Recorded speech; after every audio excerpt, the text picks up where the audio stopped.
안녕하세요. 얼마 전 파혼하게 된 30대 여성입니다. 결혼 준비하면서 갈라서는 커플들이 많다고 들었는데 그게 제 이야기일 줄은 생각도 못했어요. 이렇게 제가 사연까지 보내면서 제 이야기를 하게 될 줄은 더더욱 상상도 못했고요. 구구절절 하고 싶은 이야기가 많지만 일단 제일 문제는 남자친구가 어머님과 제 사이에서 중간 역할을 전혀 못했다는 거예요. 막말로 망가진 오뚜기도 아니고 어떻게든 가운데서 중심 한번 제대로 잡아보려는 척도 안 하더라니까요. 그냥 어머님 말씀이라면 아예 생각 자체를 안 하고 무조건 따라가는 식이었어요.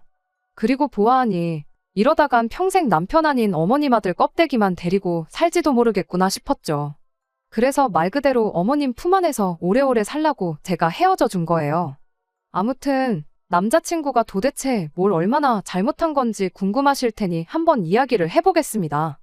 일단 결혼 이야기가 오가던 당시 양가영 편이라던가 연애 중에는 선뜻 얘기하기 어려운 부분을 오픈하게 되었어요. 그런데 뭐 누가 더 나을 것도 없이 비슷하더라고요. 저희 둘이 벌이도 비슷했고요. 그래서 여기까지야 서로 크게 개의치는 않았습니다. 우리보다 더 어려운 사람들도 잘만 산다고 서로를 격려할 정도로 서로에 대한 나름의 믿음이 있었으니까요. 그런데 결국 저희를 기다린 건 아름다운 해피엔딩이 아닌 파혼이라니 또다시 좀 씁쓸해지네요. 아무튼 결혼 준비를 하다 보니 여러 가지로 신경 쓸 게 한두 개가 아니더라고요. 그리고 특히나 돈 없이 되는 일은 아무것도 없어 보였죠. 그래서 어떻게든 조금이나마 아껴보려고 발품 손품 팔아가며 정신없이 하루하루를 보냈습니다. 그리고 그러던 와중 남자친구 어머님과 같이 식사를 하게 됐던 날이었어요. 결혼 준비는 어떻게 해나가고 있는지 뭐 그런 대화가 오갔는데 어머님께서 요즘 집을 알아보고 계신다셨습니다. 그러니까 남자친구가 먼저 그게 무슨 말씀이시냐고, 무슨 집을 알아보고 계시냐고 묻더라고요. 그리고 어머님께선 니들 살 집이지 무슨 집이겠냐며 대수롭지 않다는 듯 대꾸하셨지요. 깜짝 놀랐어요. 왜냐하면 남자친구하고는 이미 양가 어른들의 도움 없이 각자가 모은 돈을 합하고 부족한 건 대출받아 결혼식도 치르고 집도 구하기로 했었거든요. 그런데 어머님께서 저희 살 집을 알아보고 계신다 하니 당황스러우면서도 감사하기도 하고 솔직히 좋은 쪽으로 마음이 심란하더라고요. 그리고 남자친구를 보니까 남자친구도 전혀 몰랐던 것 같고 그래서인지 저만큼이나 당황한 눈치였지요. 이후로 식사 내내 분위기는 화기애애 그 자체였습니다. 구해주시는 집이 어떤 집이건 간에 감사한 마음으로 살겠다는 인사도 몇 번이나 드렸네요. 그리고 집으로 돌아와 부모님께 남자친구 어머님이 하신 말씀을 전하니 두 분 다 무척이나 기뻐하시면서 그럼 우리도 너를 빈손으로 보낼 수는 없지 않냐며 5천만 원을 해주시겠다 하셨습니다. 그 정도면 혼수를 채우던지 집을 고치는 데 쓰던지 아니면 차를 한 대 뽑을 수도 있지 않겠냐 하시면서요. 참고로 저희는 서울과는 비교적 먼 거리의 지방에 있고 그렇다 보니 집이 그렇게 비싸지는 않아요. 게다가 남자친구 부모님은 당장 먹고 사시는 데는 지장이 없으셔도 노후 준비는 안 되어 있으시다 했거든요. 그래서 언젠가는 저희가 어느 정도는 도와드려야 하는 날이 올 거라고 생각은 하고 있었습니다.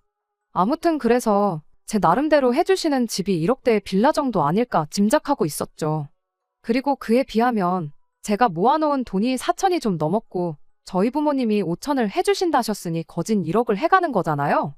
그러니까 딱 절반은 아니지만 그래도 기죽을 정도로 제가 덜 해간다고는 생각하지 않았습니다.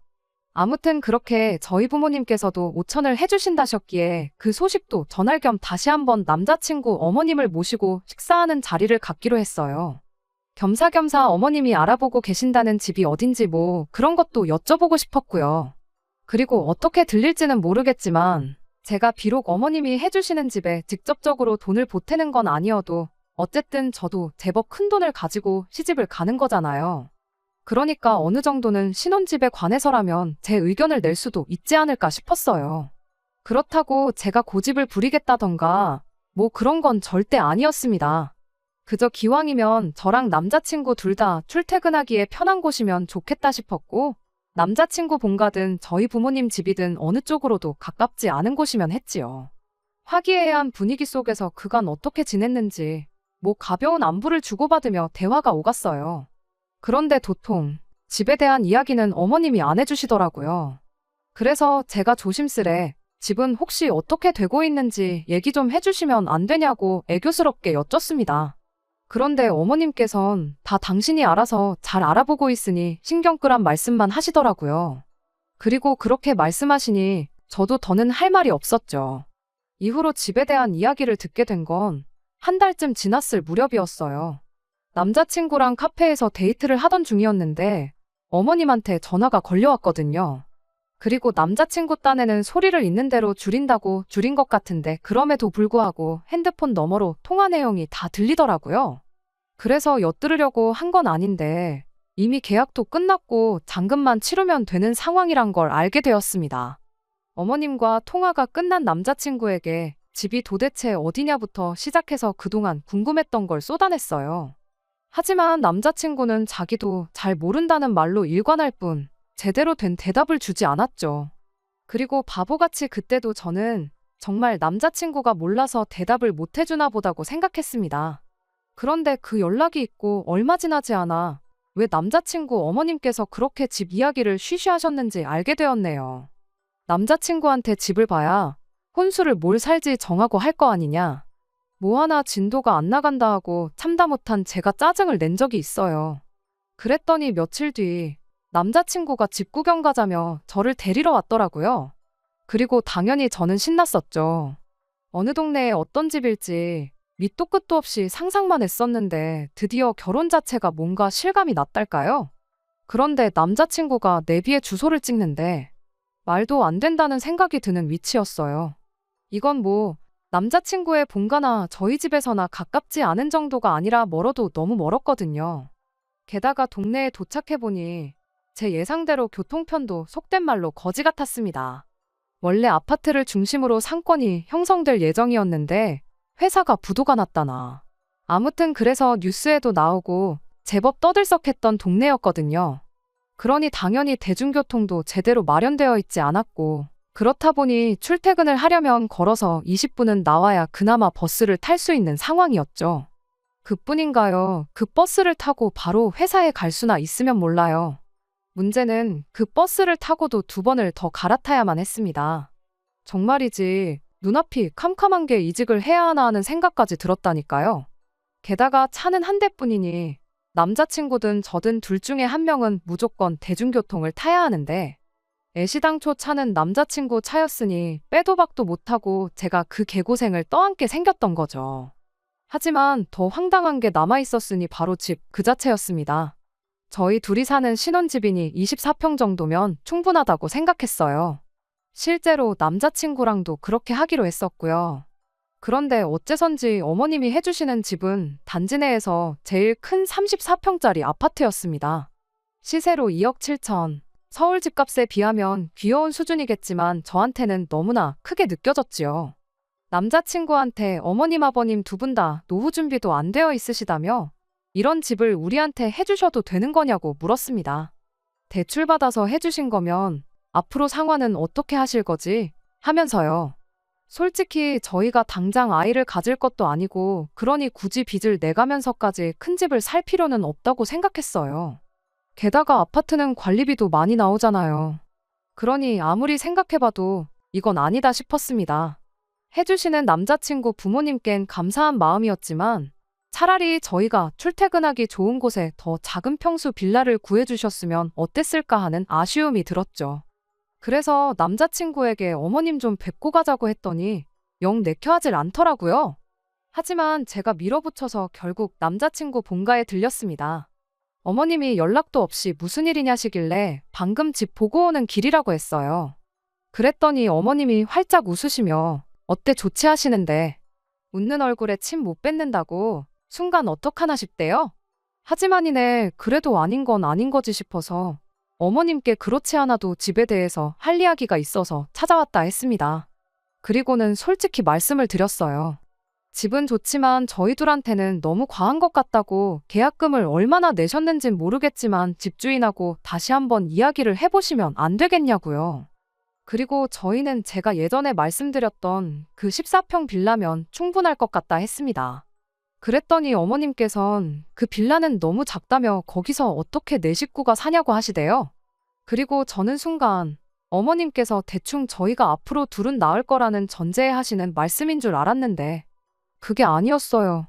저희가 결혼하면 어머님 아버님이 저희랑 사실 거란 뜻이었지요. 어이가 없어서 그럼 처음에 집 얘기가 나왔을 때부터 집을 해주는 대신 모시고 살아야 된다고 말씀을 해주셨어야 하는 거 아니냐 하고 저도 모르게 따지듯 여쭙습니다. 그랬더니 어머님께선 저보다 더 황당하단 표정을 하시고는 자식이 부모를 모시고 사는 건 당연한 건데 그걸 꼭 말을 해야 하냐는 거예요. 그리고는 오히려 저더러 너는 그럼 내가 너희한테 집을 왜 사준다고 생각했냐는데 할 말이 없었죠. 그리고 말문이 막혀 아무 말도 못하는 저를 보시고는 어머님은 한층 더 당당해지신 목소리로 큰 방은 어머님 아버님이 쓰실 거고 작은 방 하나는 저희가 쓰랍니다. 그리고 방 하나 남는 건 나중에 저희가 애 낳으면 걔가 쓰면 되지 않겠냐며 얼마나 좋냐는데 한마디로 어머님 나름대로 다 계획이 이미 있으셨던 거죠.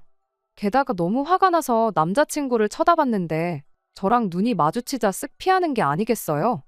그리고 그런 모습까지 보고 나니 저 대신 제 입장을 헤아려 줄 사람은 여기 지금 한 명도 없구나. 딱 그 생각이 들더라고요. 그래서 저도 안 되겠다 할 말은 해야겠다 싶어서 어머님께 따지고 들기 시작했습니다. 처음부터 저희가 양쪽 부모님 도움 없이 저희 힘으로 결혼하겠다고 말씀드리지 않았냐. 그런데 굳이 집을 해주신다 하셔놓곤 이제 와서 같이 살자 하시면 곤란하다고요.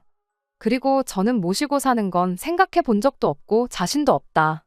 그러니 저희는 처음 계획대로 도움은 받지 않겠다 했거든요. 그랬더니 어머님께서 그럼 그 아파트는 어떡하냐입니다. 그래서 계약금이 아깝긴 하지만 어쩌겠냐고 그건 포기하셔야 할 거라니까. 그게 무슨 소리냐면서 이미 잔금도 다 치르셨다는 거예요. 아니 아직 결혼식까지는 한 달이나 남았는데 그걸 왜 벌써 치르셨냐니까. 뉴스에 금리가 오르네 어쩌네 하길래 차라리 한 달 더 이자를 내고 말지 싶어서 일찍 잔금을 치르셨다나요? 그리고 뭐 오며 가며 이삿짐도 하나씩 나르고 그러시려고 하셨다면서요. 그리고는 따로 살던지 말던지 저희 마음대로 하라고 하시더니 그래도 아파트 대출은 저희가 갚아야 한답니다. 하지만 같이 살면 당신들도 같이 갚아줄 거니까 생각 잘 하라나요? 그리고 뭐 저희한테 다 내라고 안 한답니다. 관리비도 나눠서 내주실 거고 뭐 나중에 애 낳으면 애도 키워줄 거고. 그러니까 한마디로 절대 저희가 손해가 아니다. 오히려 이득이다. 말도 안 되는 말씀만 골라서 하고 계셨지요. 그리고는 막말로 당신들은 이제 죽을 날만 기다리면서 살고 있으니 결국 이 집 저희 거 되는 건 시간 문제인데 도대체 뭐가 그렇게 불만이냐고요. 기가 막혔어요. 막말로 뭐 정말 대출 하나 없는 아파트를 고스란히 상속받는 것도 아니고 남자친구 부모님 두 분 다 이제 겨우 60대 중반이세요. 그러니 100세 시대라는 요즘 정정하신 두 분을 보고 있으면 아무리 못해도 앞으로도 최소 20년에서 30년은 더 사실 게 분명하거든요. 그럼 뭐 한마디로 제가 못해도 20년에서 30년은 모시고 살아야 한다는 얘긴데 그 후에 아파트를 받는 게 뭐 얼마나 대단한 일이라고요. 결국 제대로 대화를 마무리 짓지 못한 채 서로 감정만 상해선 저 먼저 인사드리고 남자친구 집에서 나왔습니다. 그랬더니 남자친구도 데려다 주겠다며 따라 나왔어요. 그리고 그렇게 집으로 오는 길 남자친구가 저를 쓱 보더니 불만 가득한 말투로 왜 자꾸 어머님 말씀에 삐딱선을 타냐고 묻대요. 가뜩이나 짜증나 죽겠는데 집에선 내내 한마디도 안 하고 있던 인간이 기껏 한다는 소리가 그러니 얼마나 화가 나던지요. 그래서 남자친구더러 상황 파악이 안 되냐 따졌습니다. 내가 거기서 어머님 말씀에 내내하게 생겼었냐고요. 하지만 남자친구는 계속해서 너무 나쁘게만 생각하지 말라더니 그러다가 나중에 결혼해서 어머님을 어떻게 감당하려고 그러냐는 소리까지 해댔습니다. 그러다 호되게 시집살이라도 당하면 다 제 탓이라면서 말이죠. 가뜩이나 심란해 죽겠는데 시집살이라니. 아주 불난 집에 기름을 들이붓는 말이었습니다. 너 말 잘했다고. 네가 말한 대로 내가 왜 그런 걱정을 하면서까지 너랑 결혼을 해야 하냐 했어요. 그리고는 나는 차라리 월세로 단칸방에서 시작하면 시작했지. 어머님 아버님 모시고 사는 조건이면 아파트도 다 필요 없다고 했거든요. 그랬더니 남자친구가 뭐라는 줄 아세요? 지금 다시 생각해도 정말 어이가 없습니다. 그럼 자기가 어머님한테 말씀 잘 드려서 시집살이는 못 시키게 하겠다면서 어머님 아버님을 모시고 산다 생각하지 말고 룸메이트라고 생각하고 같이 살면 되는 거 아니냐고요. 대출은 월세 낸다 생각하면 된다면서. 말귀를 못 알아들어 처먹는구나 싶어서 다시 조근조근 설명을 했습니다. 어머님이 만약에 처음부터 같이 사는 조건으로 집을 알아보시고 계신 줄 알았다면 나는 바로 거절했을 거라고. 그런데 같이 사는 건 쏙 빼놓고 이제 우리더러 대출까지 갚으라고 하시니 내가 어떻게 그걸 받아들일 수가 있겠냐고요. 그랬더니 남자친구가 표정이 싹 바뀌어서는 그래서 저더러 하고 싶은 얘기가 뭐냐대요. 뭐 어머님이 사기를 치셨다고 얘기라도 하고 싶은 거냐면서요. 그리고 그런 남자친구의 뻔뻔하고 파렴치한 태도는 저로 하여금 결혼 자체에 의구심을 갖게 했습니다.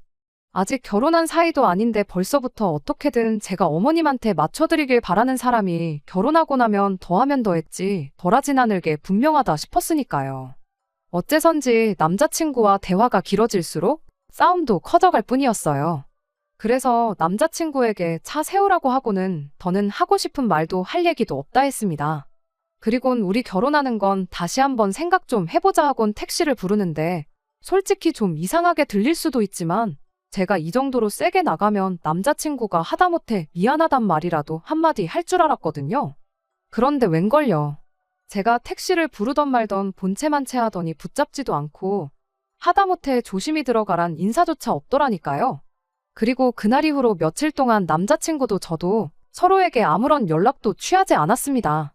그래서 저는 황당하면서도 한편으론 이렇게 우리가 끝났다고 생각했지요. 그런데 열흘째 되던 날인가 남자친구에게서 연락이 왔습니다. 그리고 솔직히 저는 좀 당황스러웠지만 동시에 한편으론 그래도 그때만 하더라도 마음 정리가 다 되지 않았던 상황이었는지 남자친구가 사과라도 하려고 연락을 해왔나 하는 생각을 했었죠. 하지만 그건 완전한 착각이었습니다. 결혼식장 계약을 앞두고 뷔페 시식을 잡아둔 게 있었는데 남자친구가 그 얘기를 하면서 몇 시에 만날 거냐 물었거든요. 그것도 정말 아무렇지 않은 목소리로 말이에요. 기가 막혀서 그냥 끊어버렸습니다. 그리고는 그때부턴 정말 전화고 문자고 싹 다 무시하기 시작했지요. 그랬더니 그제서야 남자친구가 저희 집 앞에 찾아왔어요. 다만 제가 자기 연락처를 싹 다 차단했다는 걸 눈치라도 챘는지 경비실에 부탁해서 인터폰으로 연락을 해왔더라고요. 그리고 이때도 저는 또 남자친구가 정말 반성이라도 했나 싶었습니다. 그렇지 않고서야 굳이 저희 집 앞까지 찾아올 이유가 없다고 생각했으니까요. 경비실 앞으로 나가니 마음고생이라도 한 건지 한층 헬스케진 남자친구가 서 있었습니다. 그리고는 아니나 다를까 저를 발견하자마자 저를 붙잡더니 자기가 정말 생각을 많이 해봤는데 제가 죽어도 어머님 아버님을 모시고는 못 산다고 하니 자기가 양보하기로 결심했다나요? 솔직히 양보라는 단어부터가 심기에 거슬렸지만 그래도 사과를 하러 왔다는데 거기다 대고 딴지를 걸긴 좀 그렇더라고요. 그래서 아무 말 없이 듣고만 있었습니다. 그랬더니 남자친구는 제가 뭐 감동이라도 했다고 오해를 한 건지 정말 얼토당토하는 이야기를 이어나갔지요. 비록 같이 살진 않게 되었지만 그래도 자기 어머님 아버님 입장에선 온 가족을 위해 대출까지 받아가며 아파트를 장만하셨으니 이자만이라도 우리가 대신 내드리는 게 맞는 것 같다고요. 저는 정말 내 귀가 어떻게 됐거나 아니면 저 인간 머리통이 어떻게 됐다는 생각밖에 안 들었어요. 아니, 말이 안 돼도 정도가 있지. 당장 너랑 나도 집도 절도 없고 그 아파트는 어머님이 우리랑 상의를 하고 계약을 하신 것도 아닌데 한마디로 제가 왜 어머님이 싼 똥을 치워야 하냐고요. 하지만 남자친구는 계속해서 일단 어머님 아버님만 돌아가시면 그 집은 우리 몫이라며 대출이자 그까짓 거 얼마나 한다고 미래를 위한 투자라고 생각하면 안 되겠냐는데 들으면 들을수록 결국 남자친구 마음속에는 어머님 아버님을 모시고 살거나 아니면 두 분이 멋대로 받으신 대출이자를 갚아드리는 것 말고는 없구나 싶대요. 그리고 솔직히 멍청하게도 저는 그때까지도 남자친구도 저처럼 집에 대해선 아무것도 모르고 있었다고 믿었거든요. 그런데 문득 실은 다 알고 있었던 게 아닌가 싶었습니다. 다 알고 있었기에 그렇게 제가 집에 관해서 물어보는데도 잘 모른다는 소리만 해댔던 거고 정말이지 온몸에 소름이 다 끼치더라고요. 그래서 남자친구한테 네 뜻은 잘 알겠다고 했습니다. 그리고는 어쩌겠냐고 이자 갚아드리면서 들어가 살라고 했죠. 그랬더니 남자친구는 드디어 자기가 저를 설득했다고 생각했던 모양입니다. 희죽희죽 웃어대더니 저한테 막 이해해줘서 고맙다고 해댔거든요. 그리고는 핸드폰을 들고는 당장 어머님께 같이 살기로 했다고 말씀드려야겠다길래 결혼 엎어졌다는 이야기도 까먹지 말고 전해드리라 했네요. 그리고 남자친구는 순간 알겠어 하다가 아차 싶었는지 방금 뭐라고 했냐며 되물었지요. 그래서 물어보니까 한 번 더 말해주겠다. 나는 더는 너랑 결혼하고 싶은 마음이 없다 했습니다.